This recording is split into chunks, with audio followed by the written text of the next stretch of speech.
Hello guys, ito po at update ko kayo sa ating tanim na mga sitaw. Ito po ang ating mga sitaw, oh.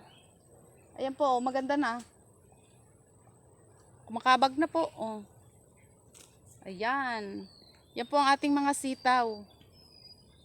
Ayan po, oh.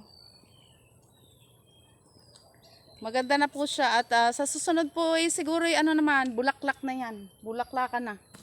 At bubunga na po. Ayan, oh. Yan po ang ating mga sitaw. Yan po yung unang part ng ating sitaw. Tapos din naman po ang isa nating mga sitaw na tanim. Po ay mga nakabag na rin at mataas na. Malapit na po silang magsibunga. Ito po ang update sa ating mga sitaw. Ayan po, oh. Wait lang po. Ayan po, oh, ang ating mga sitaw. Oh. Maganda na po. Ayan, dito lang po yan sa tabi ng ating mga kadyos na tanim. Ayan po, oh. Yan po ang update sa ating mga sitaw. Ayan po. Lahat po siya ay matataas na ang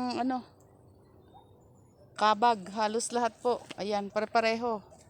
Meron na po siyang pagbubulaklakan. Ayan, ang ating mga sitaw. Or string beans. Ayan. Maganda na po. Ang sunod naman po diyan na ipapakita ko sa inyo ay bulaklak na at saka po may bunga na. Ayan po. Sa sunod po i-update ko po ulit kayo dyan sa ating tanim na sitaw. Ayan muna po. Thank you for watching. Like, comment, and share. Bye-bye.